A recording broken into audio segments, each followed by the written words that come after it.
interviewed him twice in the past. And right now, from Orlando to Omaha, the LGBT community stands united.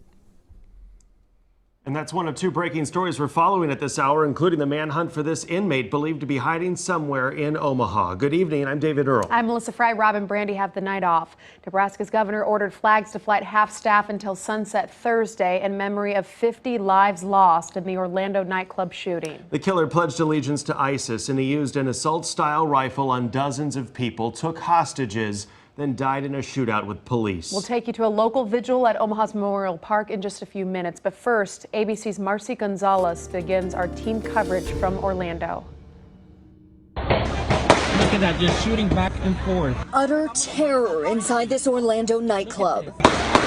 Oh my God, they're all shooting back and forth. A lone gunman armed with an assault rifle and handgun killing 50 people, injuring more than 50 others. Everybody just dropped to the ground and then people started running. There was bodies everywhere and I was crawling. I just kept crawling. It was literally like a scene out of a horror movie. And I just played dead.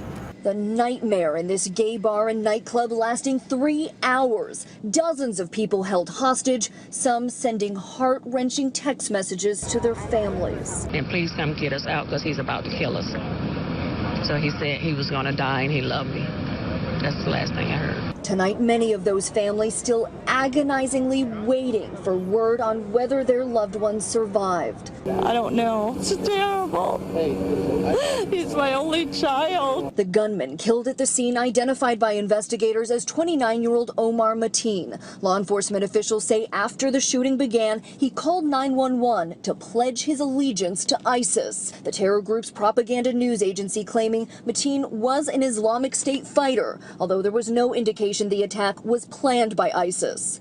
Tonight, investigators searching Mateen's home 2 hours from Orlando. His ex-wife calling him a sick person. He wouldn't allow me to speak to my family. He would beat me as I would try to call them. And federal officials say he bought the guns legally within the past week. Now, the scene here still blocked off as authorities now remove the bodies and work to identify the victims. Marcy Gonzalez, ABC News, Orlando. Omar Mateen was not under surveillance by the FBI, but as we mentioned, they knew who he was. Yeah, agents interviewed him in 2013 after he made inflammatory comments to coworkers. The Fed did not elaborate on those comments and they closed the case. Mateen popped up on the radar again the next year because of his association with a man who carried out a suicide bombing in Syria. The FBI determined the contact was minimal, then also closed that case. Candlelight vigils are underway across the country right now, and Omaha is no exception. A huge turnout at Memorial Park in Midtown. That's where KETV News Watch 7's Christina Engdahl continues our team coverage.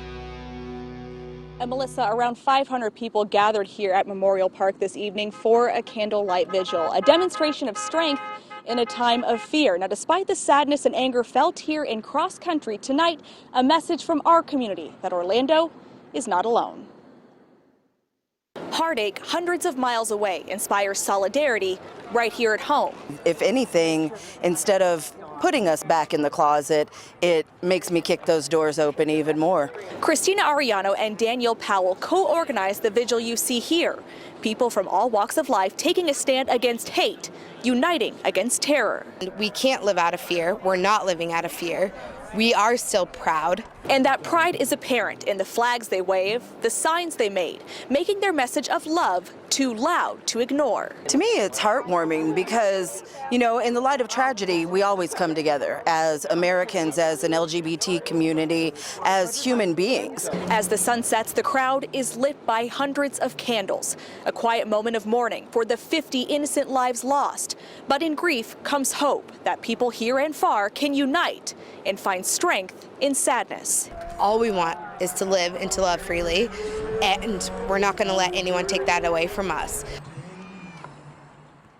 Now, tonight's vigil wrapped up around 9:45, but you can see there are still just a few people here left behind me here from faith-based organizations that are offering counseling to anyone who needs it. Now, Christina Arellano is also the organizer of Heartland Pride, and she says that event's coming up here in the next week, and she says sadly her first thought was she's going to need more security. Reporting live at Memorial Park, Christina Engdahl, KETV News Watch 7.